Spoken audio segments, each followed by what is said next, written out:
Senator from Kentucky. I ask unanimous consent that Senator Isaacson be recognized to speak following my remarks.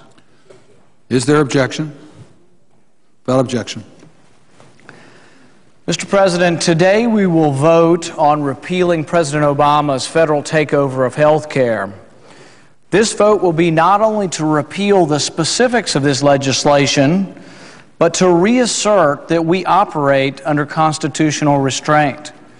When this bill first came up, many on the other side sniffed and were incredulous that we would mention the Constitution. Many on the other side said the Constitution, they really had not even comprehended that the question would be asked, where do you get the authority under the Constitution to do this? Well, interestingly, we do still operate in a society with constitutional restraint, and the courts have now decided that the Commerce Clause does not mean that you can do anything. The Commerce Clause, though, for the last 70 years has gotten larger and larger. I used to joke that you can drive a truck through it now, it's so big. I also used to joke that if my shoes were made in Tennessee, they can regulate my walking in Kentucky. The Commerce Clause, the expansive definition and understanding of it, has been supplying no restraint to this body. But I think this court case, and I think this bill, is about so much more than health care. It's about whether or not we live and operate with constitutional restraint of government. Now, this has been going on for a long time. It started with Wickard v. Filburn back in the 40s, where they told a farmer that he couldn't grow as much wheat as he wanted to. He wanted to grow 20 acres of wheat, and the government said you can only grow 10 acres of wheat. And he said, well, why? And they said, well, because of the Interstate Commerce Clause, we can tell you how much you're going to grow. And he says, well, I'm not going to sell it to anybody. How am I engaged in commerce? And I'm just going to feed it to my livestock. And they told him by not selling it that he could indirectly affect the price of wheat between the states. It was a ludicrous argument then, and it's a ludicrous argument now.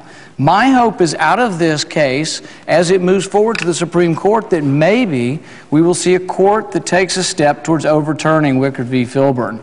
That would be the most important case, I think, in the last 70 years in the Supreme Court if we do it. Will we get there? I don't know. But listen to what the Founding Fathers said about this. Many people say, oh, the General Welfare Clause says we can do this, or the Commerce Clause says we can do this. Madison wrote that we would not have enumerated these specific powers and given them to the federal government if we intended for there to be no restraint. Recently, in the two federal court decisions, the judges made a point of saying that if you can regulate inactivity, basically the non-act of not buying insurance, then there's no aspect to our life that would be left free from government regulation and intrusion. So I think this court case is incredibly important, more important even than the specifics of the health care bill. There are many reasons why we should have opposed the health care bill and still should, but really number one among them is we need to have a government that operates under the Constitution and operates under a Commerce Clause that was intended to promote free trade between the states and was never intended to allow a government to grow so large and so invasive that it could intrude into every nook and cranny of our economic lives.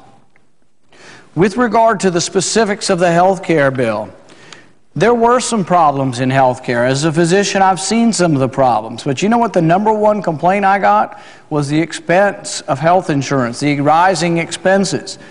The federal takeover of healthcare did nothing to that. In fact, has already increased the expenses to those. You see premiums rising. But when you see problems, there are two directions to go. We had problems in healthcare. But you could say, do we need more government or less government? From my perspective as a physician, I saw that we already had too much government involvement in health care. I saw that what we had going on limited competition. You need more competition in health care if you want to drive prices down. So you need to allow insurance to be sold across state lines. You need to allow competition in prices.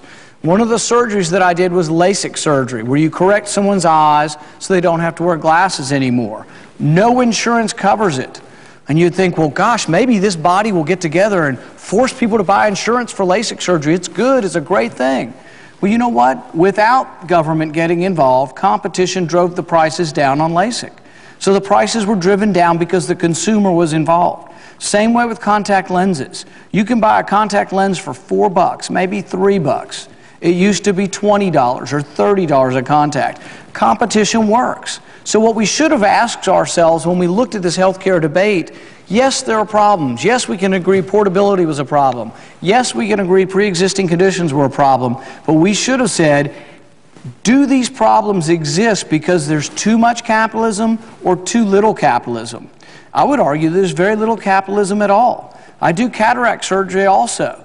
Do you know what? I charge the exact same price as every other doctor in my town, every other doctor in the state, and every other doctor in the country, because the prices are set in Washington by a central committee. That is not capitalism, and that's why healthcare is broken. We need to get back to the fundamentals, and we need to say, why does capitalism work in 99/10 of the economy and doesn't work in healthcare? Well, maybe it's because we're not allowing capitalism to operate under healthcare. Today's vote is very important on repeal. There is great symbolism to this because we have to say, yes, we operate as a body under the restraint of the Constitution, but there's also a message here about economic system. The American economic system is capitalism. We should be proud of it. We should try to inject capitalism into more enterprises and not less capitalism.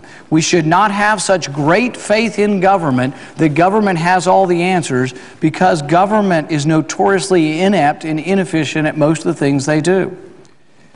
I rise today to support the repeal of the President's takeover of health care. I hope the Democrats will reconsider. I understand some of them are reconsidering, and I yield back the remainder of my time.